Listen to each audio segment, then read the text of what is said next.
காலுக்கு போக வேண்டிய இடுப்புக்கு கீழே காலுக்கு போக வேண்டிய பிளட்டை வந்து சம்டைம்ஸ் கிளாட் பண்ணுறதுனால தான் அந்த தடுமாற்றம் அப்படிங்கிற மாதிரி சொன்னாங்க. எனக்கு வந்து இது ரொம்ப சிவியரா அப்படின்னு சொல்லி கேட்கும்போது அவங்க வந்து சொன்னது வந்து என்னென்னா டியூமர் தான் அப்படிங்கிற மாதிரி சொல்லிட்டாங்க. எனக்கு அது வேற ஷாக்கு. என்னடா டியூமர்னு சொல்கிறாங்க, நமக்கு என்ன இருக்குன்னா என்னடா ஒரு ஏதோ பெருசாக இருந்தால் தானே இப்படி ரியாக்ட் பண்ணுவாங்க. கரெக்டாக எப்படி சொல்லணும்னா இந்த ரமணா பட எஃபெக்ட் இருக்கும் தெரியுமா, ஒரு 4 பேர் உள்ளே போக 4 பேர் வெளில வர அந்த மாதிரியான ஒரு எஃபெக்ட் வந்து இருந்துச்சு. எனக்கு வந்து டாக்டர் அதை விட போகும்போதே எமர்ஜென்சின்னு சொல்லி தான் உள்ளே அனுப்புனாங்க. ஓகே, என்னாச்சு எனக்கு அப்படிங்கிற வீடியோட பார்ட் 2 தான் வந்து இது. பார்ட் 1 பார்க்கல அப்படின்னா கீழே லிங்க் கொடுக்குறேன், தயவு செஞ்சு பார்ட் 1 பார்த்துட்டு வாங்க. ஏன்னா பார்ட் 1 பார்க்கல அப்படின்னா பார்ட் 2 வந்து சுத்தமாக புரியாது. அதுக்கு தான் பாகங்களாக போடுறது, ஓகேவா? ஸோ நான் முன்னாடியே சொல்லியிருந்த மாதிரி தான் நடந்துக்கிட்டே இருக்கும்போது நிறைய தடவை வந்து தடுமாறி கீழே விழுக ஆரம்பித்தேன். அப்போ தான் வந்து இல்லை இது வந்து சிவியரான ஒரு இஷ்யூவாக மாறுது, நமக்கு ஏதோ வந்து உடம்பு நம்ம கண்ட்ரோலில் இல்லை, என்னமோ நடந்துகிட்ருக்கு அப்படின்னு சொல்லிட்டு நான் வந்து ஒரு ஃபிசியோதெரப்பி டாக்டர் கிட்ட வந்து போனேன். நான் இங்கே வந்து டாக்டர் ஹாஸ்பிட்டல் அது எதையுமே வந்து இன்க்ளூட் பண்ணலை, ஓகேவா? நான் ஒரு டாக்டர்கிட்ட போகும்போது எனக்கு ஆனால் அந்த டாக்டர் மேலே வந்து நிறையா எப்படி சொல்கிறது நம்பிக்கை வந்து இருந்துச்சு. ஏன்னா அதுக்கு முன்னாடி என் ஹஸ்பண்டுக்கு வந்து காலில் வந்து சர்ஜரி வந்து அவர் தான் பண்ணார். ஸோ அவர்கிட்ட போன உடனே ஃபஸ்ட்டு வந்து இந்த இஷ்யூவை சொன்ன உடனே இல்லை இது கொஞ்சம் சீரியஸான இஷ்யூ மாதிரி தான் இருக்குது, நடக்கும்போது வந்து அப்படி பிளாங்க் ஆகக்கூடாது, நீங்கள் வந்து ஒரு எம்ஆர்ஐ ஸ்கேன் வந்து எடுத்துருங்க அப்படின்னு சொன்னார். எனக்கு எம்ஆர்ஐன்னு சொன்னப்போ வந்து ஃபஸ்ட்டு கொஞ்சம் பயமாக இருந்துச்சு. ஏன் அப்படின்னா பிஃபோர் மேரேஜ் வரை இந்த ஹாஸ்பிட்டலே நான் போகலை. அதனால் எனக்கு இந்த ஸ்கேனு அந்த மாதிரி வேர்ட்ஸ் எல்லாம் வந்து கேட்டே பழக்கம் இல்லை. பாப்பா வயிற்றில் இருக்கும்போது இந்த அல்ட்ராசவுண்ட் எடுக்கிறதுக்கே எனக்கு ரொம்ப பயமாக இருக்கும். எம்ஆர்ஐ அப்படின்னா புதுசாக அதை விட என் ஹஸ்பண்ட் சொல்கிறாரு எம்ஆர்ஐ ஸ்கேன் எடுக்க வந்து 6000 8000 ருபீஸ் ஆகும்பா அப்படின்னு. எனக்கு அது வேறு ஒரு ஷாக். அவ்வளோ பெரிய ஸ்கேன் வந்து நமக்கு எதுக்கு கொடுக்குறாங்க அப்படிங்கிற ஒரு இதில் தான் இருந்துச்சு. உடனே போய் எடுக்க சொன்னாங்க. நான் போய் எடுத்தேன். எடுத்து முடிச்சுட்டு வந்து அடுத்த நாள் வந்து ஹாஸ்பிட்டல் போகும்போது ரிப்போர்ட்டில் வந்து என்ன இருந்துச்சு அப்படின்னா எனக்கு வந்து L5S1 வந்து ப்ராப்ளம் இருக்குது அப்படிங்கிற மாதிரி சொல்லியிருந்தாங்க. L5S1 அப்படின்னா அதாவது டாக்டர் எனக்கு சொன்னது நான் புரிஞ்ச வரைக்கும் சொல்கிறேன். நம்மளோட அந்த ஸ்பைனில் வந்து L1 L2 அந்த L5 கிட்ட வந்து ஒரு கேப் இருக்கணும். L5 அந்த 2 எலும்புக்கு நடுவில் ஒரு கேப் இருக்கணும். அந்த கேப் இல்லை, எனக்கு வந்து ஒட்டிக்கிட்டு இருக்குது.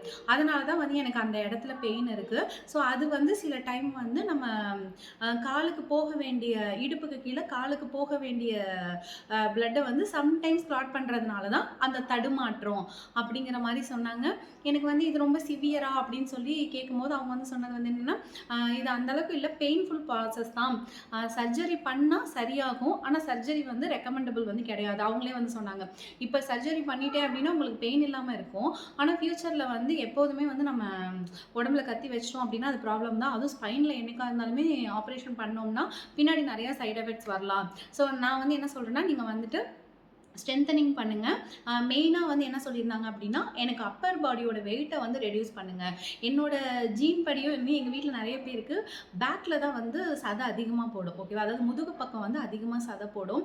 ஸோ டாக்டர் என்கிட்ட மெயினாக வந்து சொன்னதே வந்து என்னென்னா அப்பர் பாடியோட வெயிட்டை மட்டும் வந்து என்ன பண்ணுங்க அப்படின்னா கண்ட்ரோல்டாக வச்சுக்கோங்க அப்படிங்கிற மாதிரி சொன்னாங்க. சரின்னு சொல்லிட்டு நானும் வந்து டேப்லெட்ஸ் எடுத்துகிட்டு நான் வந்துட்டேன். ஓகே, ஸோ இதுதான் பிரச்சனை போல்.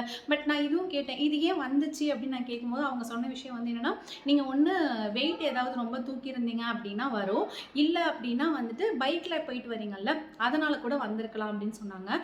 பைக்கில் போனதும் உண்மை, வெயிட்டு தூக்குனதும் உண்மை. ஏன்னா வந்து பாப்பாவுக்கு அப்போ 5 வயசு ஆனாலுமே நான் தூக்கிட்டு தான் இருந்தேன். எப்போ பாப்பாவை கூட்டிகிட்டு போனாலுமே அவளுக்கு கால் வலிக்குதுன்னு சொன்னால் நான் தூக்கி வச்சுப்பேன். நிறைய பேர் திட்டுவாங்க அவள் ஓரளவுக்கு வளர்ந்துட்டால கீழே இறக்கி விடு, எதுக்கு தூக்கிக்கிட்டே இருக்கு அப்படிம்பாங்க. எனக்கு என்னவோ அவள் வளர தான் அவளை தூக்கி வச்சுக்கணும்னு தோணுதோ என்னவோ நான் வந்து தூக்கி வச்சுக்கிட்டே இருந்தேன். மேக்ஸிமம் இப்படி அவள் தூக்கும்போது நமக்கு பெண்ட் ஆகுறது தெரியும்ல, அப்போவே எங்கள் வீட்லேயும் சொல்லுவாங்க தூக்காதப்பா ரொம்ப பெண்ட் ஆகுற இறக்கி விடு அப்படின்னு சொல்லிட்டு. அதனால் ஆச்சான்னு எனக்கு தெரியலை.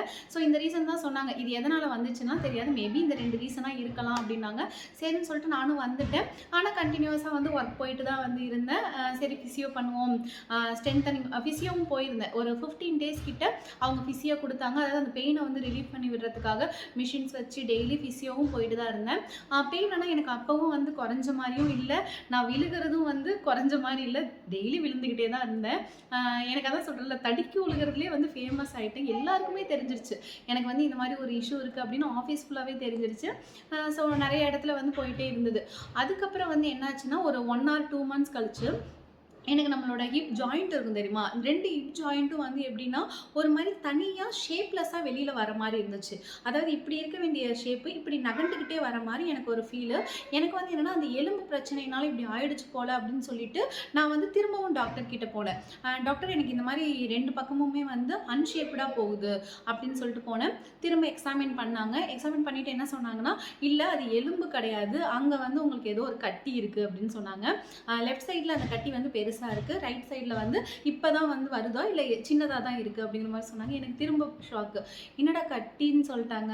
அதுவும் இல்லாமல் அவங்க வந்து மெடிக்கல் டேர்மில் தானே பேசுவாங்க, எங்களை பொறுத்தவரை கட்டி அப்படின்னாலே டியூமர் தான் அப்படிங்கிற மாதிரி சொல்லிட்டாங்க. எனக்கு அது வேற ஷாக்கு, என்னடா டியூமர்னு சொல்கிறாங்க, நமக்கு என்ன இருக்குமோ அப்படின்னு கொஞ்சம் எனக்கு பயம் வர ஆரம்பிச்சிருச்சு. ஏன்னா நம்ம நார்மலாகவே திடீர்னு ஒன்று ஆச்சு அப்படின்னா பயம் வரும்ல. ஸோ டியூமராக கூட இருக்கலாம் அப்படிங்கிற மாதிரி சொல்லிட்டாங்க. எனக்கு என்ன பண்ணுறதுனே அதுக்கப்புறம் தெரியல. ஸோ திரும்பவும் வந்து ஃபிசியோவில் வந்து ஒரு ஜெல் மாதிரிலாம் வச்சாங்க. அல்ட்ராசவுண்ட் அந்த மிஷின் பண்ணுவோம்ல, அதிலே ஜெல் மாதிரிலாம் வச்சாங்க. என்ன சொன்னாங்கன்னா, இதை பண்ணி பார்ப்போம், கரைஞ்சிருச்சுன்னா ஓகே, கரையலைன்னா இல்லை. எனக்கு அந்த டைமில் என்னாச்சு அப்படின்னா, அந்த மெத்தட்ஸ் மேலே இருந்த நம்பிக்கை போயிடுச்சு. என்னடா நம்ம வந்தோம், போன தடவையும் அப்படி தான் ஒரு 15 டேஸ் 20 டேஸ் வந்து ஃபிசியோ பண்ணேன், எனக்கு ரிசல்ட் கிடைக்கல. இடையிலையும் திரும்ப வந்து பார்த்தேன், இதுலேயும் ஒரு 4-5 நாள் போனேன். ஆனால் எனக்கு அதுக்கான ஒரு பெனிஃபிட் கூட தெரியவே இல்லை, ஒரு சின்ன சேஞ்ச் கூட எனக்கு தெரியவே இல்லையா. அதனால் இல்லை நான் போகலை அப்படின்னு சொல்லிட்டேன். ஏன்னா வந்து ஃபிசியோவுக்கு மட்டுமே 1 டேக்கு வந்து 500 ருபீஸ்.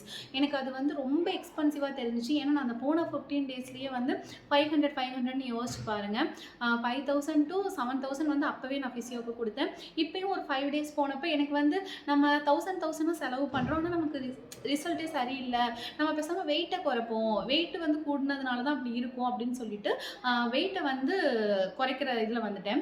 இதில் இடையில எனக்கு பெரிய ப்ராப்ளமாக என்ன ஆச்சு அப்படின்னா, நான் வந்து மசில் லாஸ் வந்து ஆக ஆரம்பிச்சிருச்சு. நான் முன்னாடி சொன்னேன்ல, நான் ஜிம் போயிட்டு நல்லா சாப்பிட்டுட்டு இருந்தப்போ மசில் வந்து கெயின் ஆக ஆரம்பிச்சிச்சு. அதே போல் நம்ம வந்து வெயிட் லாஸை தாண்டி கீழே வந்து மசில் லாஸ்னு ஒன்று இருக்குது, ஓகேவா? அதாவது என்ன ஆகும் அப்படின்னு வச்சுக்கோங்களேன், நம்ம ஒரு நாளைக்கு 1500லேருந்து 2000 கலோரிஸ் வந்து கண்டிப்பாக சாப்பிடணும். அதுக்கு கீழே கம்மியாக சாப்பிடும்போது தான் நமக்கு வந்து வெயிட் லாஸ் வந்து ஆகும். நான் அதுக்கும் கீழே கம்மியாக சாப்பிட்டேன். நான் முன்னாடி சொன்ன மாதிரி காலையில் சாப்பாடை வந்து போன வீடியோ பார்த்துருந்தீங்க அப்படின்னா தெரியும், காலையில் சாப்பாடு சாப்பிட்றது இல்லை, மதியம் சாப்பிட்டாலும் வாமிட்டு. அதுக்கப்புறம் வந்து ஈவினிங்கில் வந்து ஜங்க் ஃபுட்ஸ் தான் எடுத்துக்கிட்டேன். நைட்டு ரொம்ப பெருசாக சாப்பிடல. இப்படி இருந்ததுனால என்னாச்சு அப்படின்னா, எனக்கு வந்து மசில் லாஸ் வந்து ஆக ஆரம்பிச்சிருச்சு.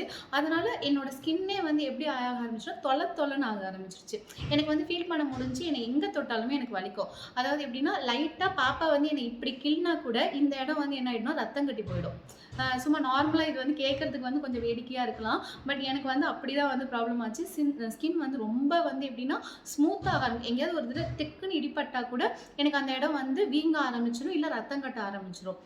இந்த டைம் வரும்போது எனக்கு இன்னும் வந்து என்னென்னா டிப்ரெஷனுக்குள்ளே போக ஆரம்பிச்சிட்டேன். என்னடா ஃபஸ்ட்டு வந்து ஸ்பைன் ப்ராப்ளமாக இருந்தது, அடுத்து வந்து இந்த மாதிரி டியூமர்னு சொன்னாங்க, அடுத்து பார்த்தோம் அப்படின்னா இப்போ நம்மளுக்கு வந்து மசில் லாஸும் வந்து ஆயிடுச்சு அப்படின்னு சொல்லிட்டு நான் வந்து என்ன ஆக ஆரம்பிச்சிட்டேன்னா, இதை சரி பண்ணிடணும் அப்படி அந்த மைண்ட் செட்டில் வரல. நமக்கு மட்டும் ஏன்டா இப்படி, நமக்கு வந்து உடம்பு முடியாமல் போயிடுச்சு, நம்ம பேஷண்ட்டு அந்த மாதிரி மைண்ட் செட்டுக்கு வந்து போயிட்டேன். ஸோ வந்து நான் டிப்ரெஷனுக்குள்ளே போக ஆரம்பிச்சிட்டேன். எனக்கு இப்படி ஆயிடுச்சுன்னு சொல்லிட்டு. அதுவும் இல்லாமல் பெயின் தாங்க முடியலங்க. இப்போ வரைக்குமே என்னால் அந்த பெயினை வந்து டாலரேட் வந்து பண்ணிக்க முடியல. ஏன் அப்படின்னா, ஆஃபீஸ்லேயும் என்ன பண்ண ஆரம்பிச்சிட்டேன் அப்படின்னா, வலி தாங்க முடியாமல் அழுக ஆரம்பிச்சிட்டேன். எனக்கு அப்போ தான் வந்து தெரிஞ்சிச்சு, நான் வந்து ரொம்ப வீக் ஆகிட்டேன். எனக்கு வந்து இதுக்கப்புறம் நான் வந்து ஆஃபீஸ் போயிட்டு இருந்தேன் அப்படின்னா கண்டிப்பாக வந்து என்னால் வந்து என் உடம்பை வந்து பார்த்துக்கவே முடியாதுன்னு சொல்லிட்டு தான், இல்லை இதோட போதும் நம்ம வந்து குவிட் பண்ணிடலாம் அப்படின்னு சொல்லிட்டு நான் வந்து ரிசைன் பண்ணிட்டேன். எனக்கு அந்த டைமில் வந்து சரி ஓகே, இப்படியே கொஞ்சம் சரி பண்ணிடலாம் அப்படின்னு சொல்லிட்டு திரும்ப வந்து இன்னொரு டாக்டர் வந்து நான் போனேன். அந்த டாக்டர்கிட்ட போகும்போது இப்போ எனக்கு என்ன பிரச்சனைனா, நான் ஒவ்வொரு டாக்டர் கிட்ட போகும்போது என்னை எக்ஸாமின் பண்ணுறதுக்குனே ஒரு விஷயம் நடக்கும் பார்த்தீங்களா, அதுதான் வந்து எனக்கு இன்னுமே பெயின்ஃபுல்லாக இருந்துச்சு. அதாவது ஸ்கேன் எடுக்கிறதா இருக்கட்டும், திரும்ப போயிட்டு ஹாஸ்பிட்டல் அலையிறதா இருக்கட்டும், டெஸ்ட் எடுக்கிறதா இருக்கட்டும், blood test, white plate test, இது மாதிரி நிறையா டெஸ்ட் வந்து எடுக்க ஆரம்பித்தாங்க. அது எடுக்க எனக்கு எப்படி இருந்துச்சுன்னா, என்னடா நம்ம வந்து ஒரு ரியல் பேஷண்ட்டாகவே ஆகிட்டோம் போல் அப்படின்னு ஒரு வருத்தமும் இருந்துக்கிட்டே இருந்துச்சு. அப்புறம் இன்னொரு டாக்டர் கிட்ட போகும்போது ஸோ இன்னொரு டாக்டர் கிட்ட போகும்போது தான் அவங்க வந்து எக்ஸாமின் பண்ணிட்டு என்ன சொன்னாங்க அப்படின்னா, இது கட்டிலாம் வந்து கிடையாது. இது வந்து இன்ஃப்ளமேஷன் அப்படின்னு சொன்னாங்க. ஆன்டி இன்ஃப்ளமேட்டரி இன்ஃப்ளமேஷன் அப்படிங்கிற மாரி சொன்னாங்க. அதாவது என்னன்னா, நம்ம உடம்புல வந்து சில சத்துக்கள் குறையும்போது, இந்த மாரியான கட்டிகள், அதாவது அந்த எலும்புக்கும், தசைகளுக்கும் நடுவுல வந்து இந்த மாரி கட்டிகள் வந்து வரும் அப்படின்னு சொன்னாங்க. இதுவுமே எனக்கு புரிஞ்சது தான். ஏன்னா எனக்கு கரெக்ட்டான மெடிக்கல் டெர்ம்ல வந்து அது என்ன அப்படிங்கிறதெல்லாம் ஃபுல்லா தெரியாது. பட் எனக்கு அவங்க சொன்னது இந்த அளவுக்கு தான் புரிஞ்சுச்சு. இதுக்கு என்ன பண்ணலாம் டாக்டர்ன்னு கேட்கும்போது அவங்க என்ன சொன்னாங்கன்னா, ஆன்டி இன்ஃப்ளமேஷன் ஃபுட்ஸ் எல்லாமே வந்து சாப்பிடுங்க.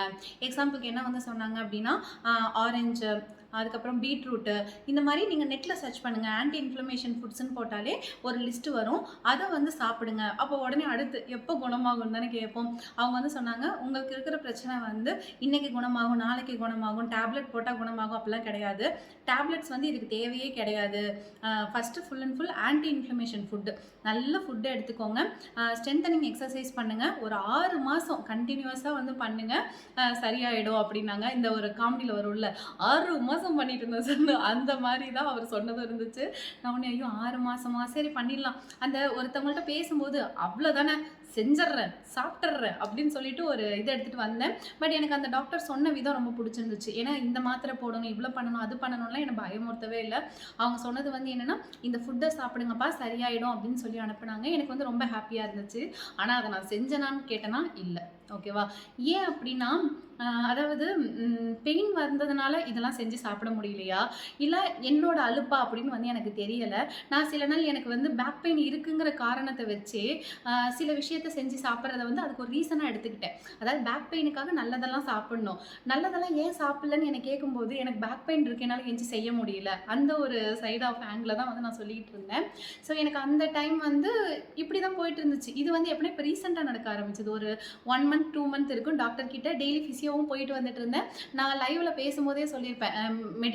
அதாவது எப்படி சொல்றது, இதில் வந்து ட்ரீட்மெண்ட்டில் இருந்துட்டு இருக்கேன் அப்படின்னு நான் சொல்லியிருப்பேன். ஸோ டெய்லி ஈவினிங் வந்து ஃபிசியோ போகிறது, அந்த மாதிரி ஆக்டிவிட்டீஸ்லாம் பண்ணிட்டு இருந்தேன். திடீர்னு ஒரு 15 டேஸ் முன்னாடி அடிவயிறு வந்து ரொம்ப ஒரு பெயின். என்ன பெயின் கேட்டிங்கன்னா, இது ஒரு டிஃப்ரெண்ட்டான பெயின். எப்போதும் பேக்கில் நம்மளுக்கு வலிக்கும். எனக்கு ஒன்று பேக் வலிக்கும், இல்லை அப்படின்னா பேக் அதாவது முதுகு வந்து வலிக்கும். இது வரைக்கும் வந்து அதுக்கு முன்னாடி வந்து வலிச்சதே கிடையாது. திடீர்னு பார்த்தோம் அப்படின்னா அடிவயிறு வந்து ரொம்ப வலிக்க ஆரம்பிச்சிடுச்சு. ஸோ இதுக்கு முன்னாடி இன்னொன்னும் சொல்ல மறந்துட்டேன். டாக்டர் டயக்னைஸ் பண்ணும்போது இன்னொரு விஷயமும் சொன்னாங்க. என்னன்னா, என்னோட எலும்போட டென்சிட்டி வந்து ரொம்ப கம்மியாக இருக்குன்னு சொன்னாங்க. அதாவது எலும்பு வந்து அந்த இது சொல்லுவாங்களா, ஸ்ட்ராங்காக இருக்குன்னு சொல்லுவாங்களா, அந்த டென்சிட்டி வந்து எனக்கு கொஞ்சம் கம்மியாக இருக்குது. ஸோ கால்சியம் ஃபுட்ஸ் அதிகமாக எடுத்துக்கோங்க. இதையும் வந்து அந்த டயக்னைஸில் வந்து சொல்லியிருந்தாங்க. சரி சொல்லி வந்துட்டேன். அடுத்து ஒரு 15 டேஸ் கழிச்சு பார்த்தா வயிறு வலி.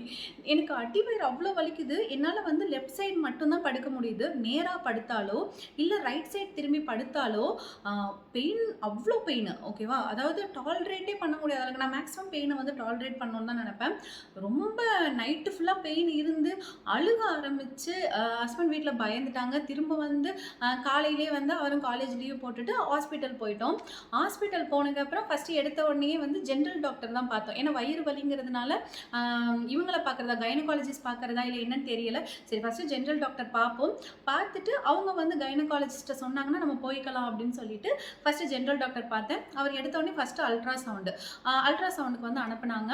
அல்ட்ராசவுண்டு போகும்போது வந்து என்னென்னா, அதாவது நான் அன்றைக்கி போன ஹாஸ்பிட்டல் வந்து எல்லாருக்குமே தெரியும். நான் வந்து என்னோட ஷார்ட்ஸ்லேயுமே போட்டிருப்பேன். அதுதான் மதுரையில் வந்து ஸ்கேனுக்கு அப்படின்னாலே ஸ்பெசிஃபிகேஷனாக அந்த ஹாஸ்பிட்டல் தான் எல்லாருமே அனுப்புவாங்க. நானுமே தென்சிக்கு வந்து அங்கே தான் 5வது மாத ஸ்கேனும் எடுத்தேன். 7வது மாதம் 9வது மாத ஸ்கேன், அதாவது பெரிய ஸ்கேன் எல்லாமே வந்து அங்கே தான் பண்ணுவாங்க. அப்படி ஒரு ஸ்பெஷலான ஸ்கேனுக்குன்னு ஸ்பெஷலான ஒரு ஹாஸ்பிட்டல் தான் அது. ஸோ நான் போகும்போது ஃபஸ்ட்டு வந்து செக் பண்ணாங்க.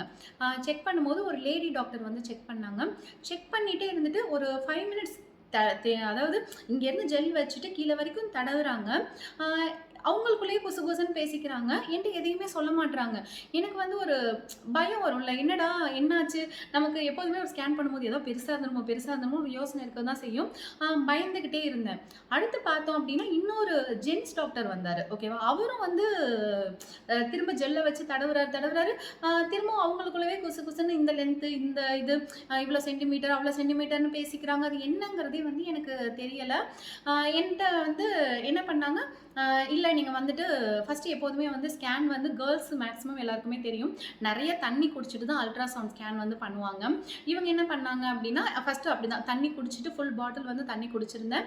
2 டாக்டர் வந்து செக் பண்ணாங்க. செக் பண்ணிட்டு திரும்ப வந்து அந்த ஒரு ஹவுஸ் கீப்பிங் அந்த அக்கா இருப்பாங்கல்ல, அவங்க வந்து என்ன சொன்னாங்கன்னா, "நீங்க ரெஸ்ட் ரூம் போயிட்டு வந்து வெயிட் பண்ணுங்க. திரும்ப கூப்பிடுறேன்" அப்டின்னாங்க. எனக்கு என்னடா ரெஸ்ட் ரூம் போயிட்டு வந்து திரும்ப கூப்பிடுறாங்கன்னு சொல்லிட்டு, ரெஸ்ட் ரூம் போயிட்டு திரும்ப வெயிட் பண்ணேன். திரும்ப ஒரு தடவ கூப்பிட்டாங்க. கூப்பிட்டா இன்னொரு டாக்டர் வந்து இருந்தாங்க.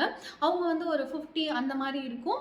அவங்க வந்தாங்க. இதுல வந்து எப்படி இருக்குன்னா, என்னடா ஒரு ஏதோ பெருசா இருந்தா தானே இப்படி ரியாக்ட் பண்ணுவாங்க. கரெக்ட்டா எப்படி சொல்லணும்னா, இந்த ரமணா பட எஃபெக்ட் இருக்கும் தெரியுமா? ஒரு 4 பேர் உள்ள போக, 4 பேர் வெளில வர. அந்த மாரியான ஒரு எஃபெக்ட் வந்து இருந்துச்சு. எனக்கு வந்து அதுவே ரொம்ப பயம் வந்துருச்சு. நான் என் ஹஸ்பண்ட் கிட்ட சொல்றேன், "இல்ல எனக்கு ரொம்ப பயமா இருக்கு. எனக்கு ஒரு மாரி படபடன்னு வருது. அவங்க இத்தன பேர் வராங்க, இத்தன பேர் போறாங்க. ஏன் இத்தன தடவ டெஸ்ட் பண்றாங்க?" அப்படிங்கிற மாரி ஒரு பயம் வந்துருச்சு. திரும்ப வந்து என்னாச்சு அப்படின்னா, அந்த டாக்டர் திரும்ப செக் பண்ணாங்க. இது வந்து எப்படின்னா, மேல இருக்கிற ஸ்கேன். அதுக்கப்புறமா வந்துட்டு என்ன சொன்னாங்கன்னா, "இல்ல நீங்க போயிட்டு வெஜினல் ஸ்கேன் பண்ணலாம்ன்னு" சொல்லிட்டு, வெஜினல் ஸ்கேனுக்கு மாத்தி விட்டாங்க. ஸோ கேர்ல்ஸ்க்கு வந்து தெரியும். வெஜினல் ஸ்கேன்னா என்ன அப்படின்னு சொல்லிட்டு. வெஜினல் ஸ்கேனும் பண்ணாங்க. பண்ணிட்டு லாஸ்ட்டா வந்து ஒரு டயக்னைஸ் பண்ணி, "ஓகே டயக்னைஸ் பண்ணியாச்சு. நீங்க போங்க ரிப்போர்ட் வந்துரும்." அப்படின்னு சொன்னாங்க. டாக்டர் அத விட போகும்போதே எமர்ஜென்சின்னு சொல்லி தான் உள்ள அனுப்புனாங்க. டாக்டர் பொறுத்தவர ஃபர்ஸ்ட்டு ஸ்கேனுக்கு முன்னாடி டயக்னைஸ் வந்து எப்படி இருந்துச்சுன்னா, ஒண்ணு கேலா இருக்கலாம், இல்ல அப்படின்னா வந்து அப்பெண்டிஸா வந்திருக்கலாம். ஏன்னா வயிறு வந்து வலிக்குதுன்னு தானே சொன்னேன்.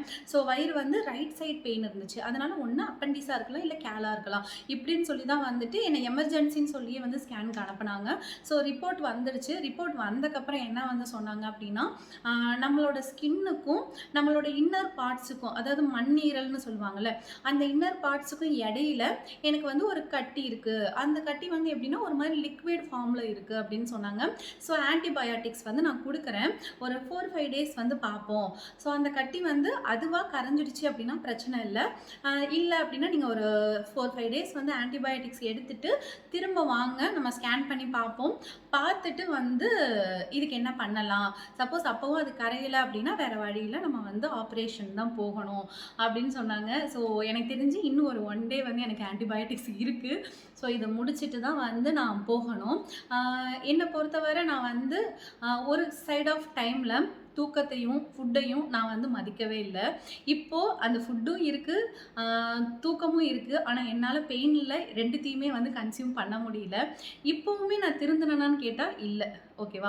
திருந்தல. ஆனா இந்த வீடியோ எடுக்கிறதுக்கான ஒரு நோக்கம் வந்து என்ன அப்டின்னா, நம்ம வந்து ஒரு ப்ரோகிராம் மாரி இத கொண்டு போனோம்னா, உள்ள ஒரு ஸ்பிரிட் இருக்கும் அப்டின்னு நான் நெனச்சுட்டு, ஒரு 1 மந்த் ப்ரோகிராம் மாரி ஒண்ணத்த ஸ்டார்ட் பண்ணலான்னு சொல்லிட்டு தான் இந்த வீடியோவையும் நான் எடுத்துட்டு இருக்கேன்.